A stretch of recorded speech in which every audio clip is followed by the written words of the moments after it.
Hey, good day and welcome back. And I want to discuss today a couple items that are closely related. One is fitting a bit and bridle to a horse, and the other is riding with contact, because I do believe that both of them are very closely connected and can have some of the same problems. Because you just got to be in the way all the time, don't you? Anyhow, well, let's start with the bit. Now, I don't have one in here to show you. Hopefully, I won't have to. So, first thing we're going to talk about is fitting a bit. I did put a halter on the horse just so I can keep your head in place so that you can see what I'm talking about. It's not super critical, but pretty much all halters have got an adjustable side piece on it that can adjust where the bit sits and how tight it pulls it back in the mouth. And, well, if you haven't heard it yet, you're probably going to hear about the 2-wrinkle rule. And a lot of people are questioning how tight a bit should be in the horse's mouth. I want to show you something here. See, the problem with the 2-wrinkle rule, which, by the way, in my opinion, is a bunch of nonsense, but right here in the corner of the mouth, where that comes in, what it means is this spot in the mouth, where the bit meets and it pulls back, it should produce 2 wrinkles. That's the theory anyhow. That's how tight the bit should be. There'd be enough tension on it. Hold your head up, dear. Thank you. Should be enough tension that right in here in the corner of the mouth, yep, right there, it should pull back just hard enough to create 2 wrinkles just behind that, where the end of the mouth is. Now, I don't believe that's a good idea, and I'll explain why. Because what's happening then, and I've seen where it causes problems. I rode a horse once that had an ill-fitting bridle, and it caused behavioral problems. It wasn't severe, but the horse was just a little bit worried. You could tell. But I also saw another one where the person got on the horse and it simply wouldn't move. It wouldn't do anything except run backwards. It would go backwards. That's all the horse would do. They bought this horse, got it all tacked up, and got on it, and darn thing wouldn't do anything but go backwards. They ended up taking it back to the person they bought it from and blamed it on them, saying that they hadn't properly trained it. Well, that may or may not be true as well.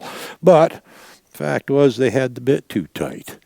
And if it's pulling back in the mouth, it's telling the horse one of two things. The way the horse is going to understand it, it's either telling the horse to stop because it's pulling back, or it's telling it, if it's already stopped, it's telling it to back up. And that's generally what's going to happen if that bit is too tight in the horse's mouth. Now, the other thing that very closely related is riding with contact, they call it. And I don't think it's a good idea. You know, you can have your own opinion on it. There's an awful lot of people that promote it for a variety of reasons. I haven't heard a really good one yet, but basically what it is when you got a bit in the horse's mouth, which again is irrelevant to me because I don't use one, but you maintain a certain amount of tension on the reins.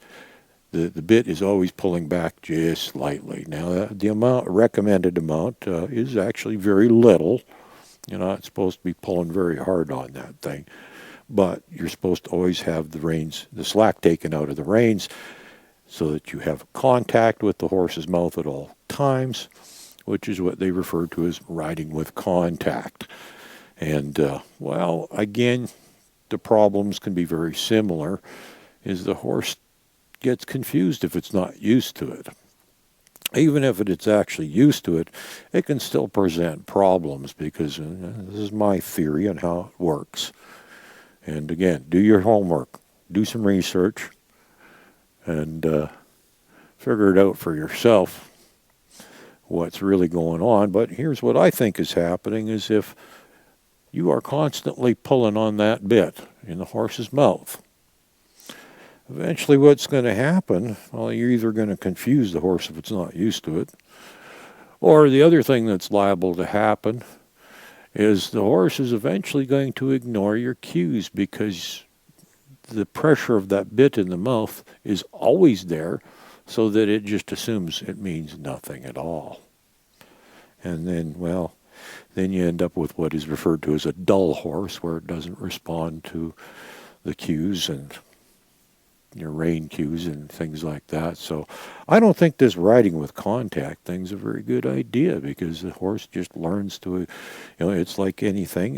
If there's a constant pressure and nothing happens, it doesn't mean a darn thing. So if you increase the pressure, there's a possibility it's going to ignore that, because pressure doesn't mean anything when there's constant pressure on the mouth. It's there all the time when you're riding me. Why should I pay any attention to it? It's kind of how the horse has it figured. At least that's the way I see it. So anyhow, you can do some research on this stuff for yourself. And the two wrinkle rule, that's a pretty old one. It's been around for a long time, and I've heard a lot of guys that say, no, that's a bad idea. So I think eventually that's going to go out the window. In fact, even people I've talked to that own horses and ride they've heard of it, but they don't use it. They don't think it's a good idea either. So that one. And then the whole riding with contact thing. Like, there's a rather large culture out there of riders that do it. And there's a lot of instructors and trainers and such that promote it. And like I said, I don't think it's a good idea, because any form of constant pressure on the horse is going to create a dull horse, and eventually it's going to ignore the cues. And because it just simply doesn't mean anything to them anymore if it's always there. So that's my logic behind it, and why I don't do it, don't promote it, don't encourage people to do it. And, well, then again, I don't even use bits, so it's kind of irrelevant to me. Because the bit really...